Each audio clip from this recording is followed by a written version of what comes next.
With AJ Styles wanting to face Edge at WrestleMania and restrictions on Mickie James' Royal Rumble appearance revealed, this is Wrestling Hub. My name is John, and you're watching the Wrestling Report for February 8th. Before we get into the rest of the video, make sure you subscribe to Wrestling Hub and turn on all notifications to stay up to date with everything in the world of pro wrestling. Also, don't forget to follow us on Instagram at Wrestling Hub Official, and also follow us on Twitter at Wrestling_Hub.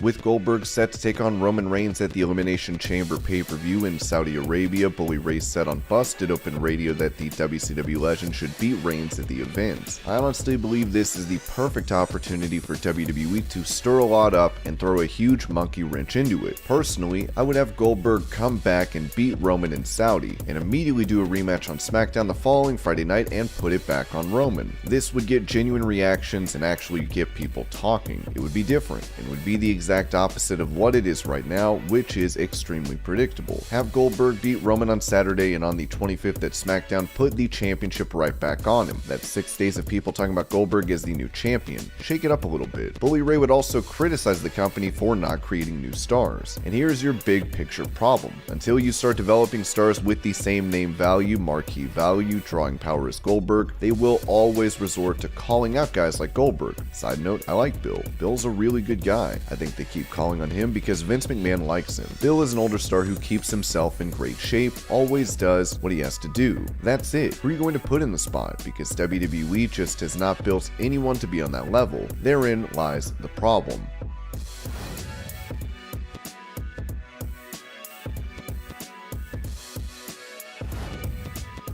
The Hardy Boys are going to be reunited for in-ring competition in March, as fans wonder if we'll see Jeff in AEW. On his podcast, Matt Hardy brought up the comparisons made between his brother and Darby Allin, with him explaining why Allin reminds him of Jeff. I very much do, because when it comes to Darby Allin, he doesn't just remind me of Jeff in the ring, as far as being fearless and a guy who takes all of these insane bumps. And he seems to continue to get up and keep going. He's almost Teflon. You can't break this guy. You can't put an end to this guy. He doesn't get hurt. On top of that factor, he also reminds me of Jeff outside the ring, because he just really marches to the beat of his own drum. I think if you like Darby, he's cool with that. If you don't like Darby, he's cool with that. He really just doesn't give a damn. He's a very carefree guy, and he pretty much lives in his own world, and he's not bothered by outside influences, and that reminds me so much of my brother.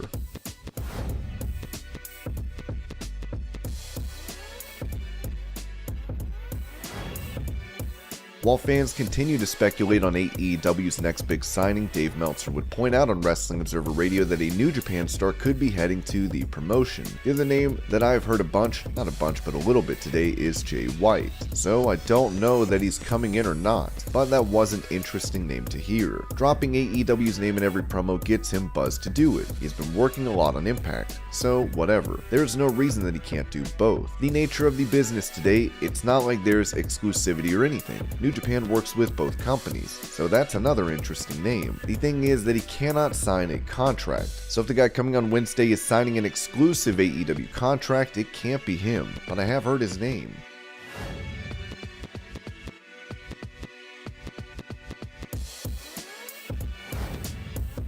With her returning to WWE to be a part of the Women's Royal Rumble, Melina would have a moment where she faced off against Sasha Banks. Eventually, Banks would eliminate her, as Melina recently took to Instagram to make it clear that she wants a match against the boss. Thank you for all the love and edits for a match versus Sasha Banks. I love them. Last year, Impact and NWA gave me two great matches that I will always cherish. One with Deonna Purrazzo and the other with Camille. Both gave me so much joy. It also proved I can still get in there with the best. So, that night at the Rumble, I was ready to go. I wish that moment with Sasha was a singles match. To think if we were able to get a reaction like we did that night without wrestling, can you imagine what we could do if we actually wrestled? I can wish for a match with you with all my heart, and it may never happen, but whether it was 5 seconds, 60 seconds, or 20 minutes in the ring with you, Sasha, I'm grateful for that magic moment at the Rumble. No matter how short, I will forever keep that in my heart.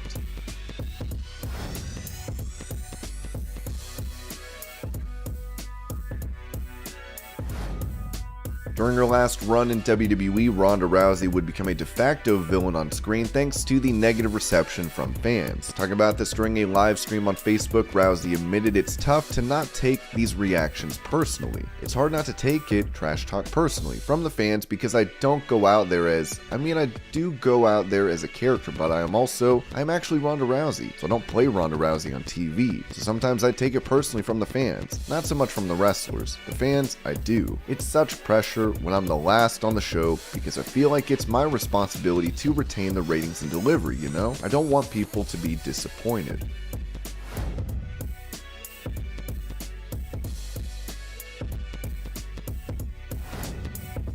Despite fans having a lot of harsh words for this new iteration of NXT, Liv Morgan praised the brand for their developing women's division. As she said to TV Insider, "I think they are doing a great job at NXT. I feel they are creating stars. The same core group of girls is really trying to grow, trying to let everyone shine and showcase everyone to see what they can do. It's so important to give opportunities to other people. I love Cora. I love Amari. Tiffany is funny. I think she is going to be great. She is clearly athletic, but so new. I think with more experience, she is going to be great. I love Toxic Attraction, Indy. There are so many girls who are going to be amazing. Eventually, when they come to Raw and SmackDown, they will be even more amazing." Morgan would also note that she is determined to become a champion in WWE. "I want to be the champion however I get there. This is my be-all end-all for 2022. That's what I'm working towards. Maybe also a guest spot on Euphoria. I want my candles to stay in business, but my candles, just being happy and learning and staying positive and trying to navigate through this crazy thing we call life. Just enjoy everything we can. I just want to be present. Enjoy the moment while I have it."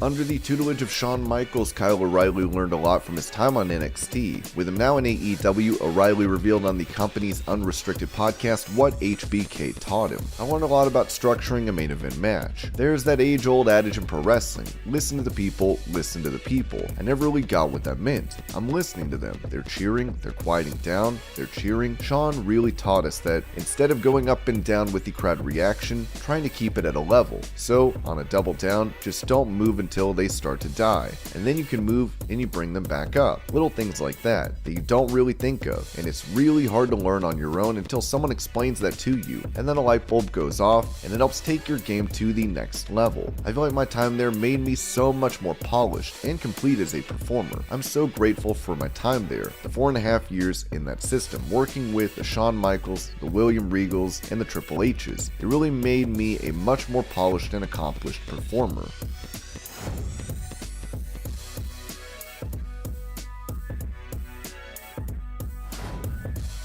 While she was able to appear at the Royal Rumble as the Impact Knockouts champion, Mickie James apparently had a lot of restrictions on her recent WWE appearance. With Will Washington noting on the Fightful Rhapsody podcast, "I talked to someone in WWE about the Mickie stuff, and I was like, it was really cool that they did all that. But they were like, yeah, but there were caveats to literally everything that we had to do with Mickie James. The first thing was, we were allowed to say Impact, but at no point were we allowed to say Impact Wrestling. It was a really important distinction. Impact Wrestling cannot be said. Impact Wrestling cannot be tagged on social media. You were not to say Impact Wrestling, solely Impact. The name of the company is Impact Wrestling, but it's one of those, we don't say wrestling, you don't say wrestling, this company is not called Impact Wrestling. The other thing was, we were told we do not use the term Knockouts. We do not use the term World, even though the belt is called the Impact Knockouts World Championship. We do not use either of those words, and we were specifically on to refer to this belt as the Impact Women's Championship, despite the fact that that is not what it is called. So it wasn't just free range that Impact gets this publicity, but that there was this specific nomenclature used.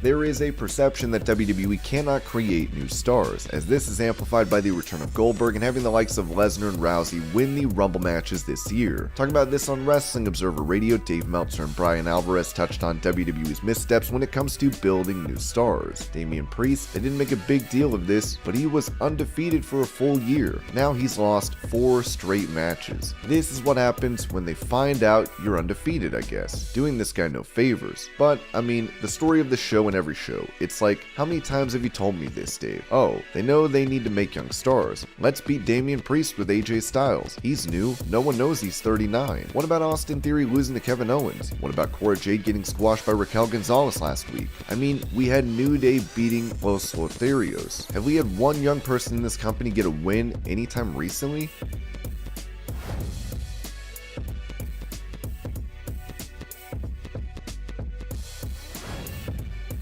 After making the move to the promotion in 2019, Chris Jericho has become one of the biggest stars in AEW. Speaking to PopCulture.com, Jericho said that AEW is at the top of the mountain when it comes to the best wrestling promotions. Well, in my opinion, what is the top wrestling promotion? To me, I think we already are, as far as in-ring product and entertaining shows, storylines, characters, etc. If you're looking at like, will AEW overtake WWE as the wrestling brand in North America? I don't know. All we're worried about is continuing to grow our fan base, which we are. Grow and continue to improve and create amazing stories, which we do.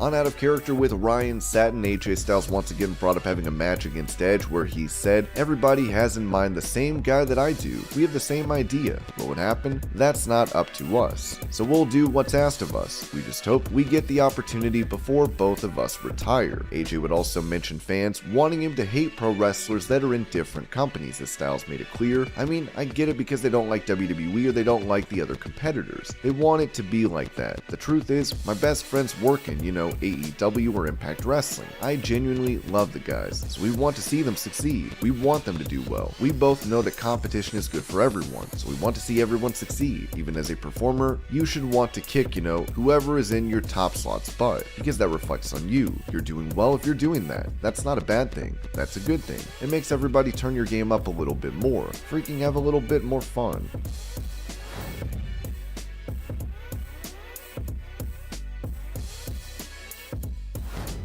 With Shane McMahon being released from WWE, WrestleMania plans are up in the air as the company is looking for a replacement according to WrestleVotes. Source states the spot Shane McMahon was going to have on the WrestleMania card was to be positioned near the top. Therefore, WWE now needs a new major attraction matchup outside of the titles. This goes without saying, but the WrestleMania card is still in complete flux. It's quite amazing.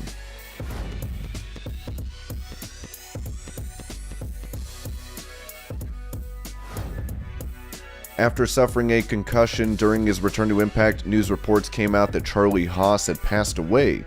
Now, Haas has responded to this while speaking to Wrestling Inc. Someone reported that I died, so that helped the Charlie Haas is not dead t-shirt sales. That was unfortunate because the story about that, it was like, Charlie Haas fatally killed. And my mom saw that, my ex-wife saw that, my kids saw it, people like Shelton. They're trying to get a hold of me. I didn't die. It was unfortunate, but I am good. I'm here. It is weird. I felt bad. It was hard on my family when they read that, and they couldn't get a hold of me, especially after my brother dying. That's something. My mom doesn't want another son dead. It was unfortunate, but I am here, man, which is good. And this was your Pro Wrestling News Update. I hope you're all having a great day. Thank you so much for watching, and I'll see you later.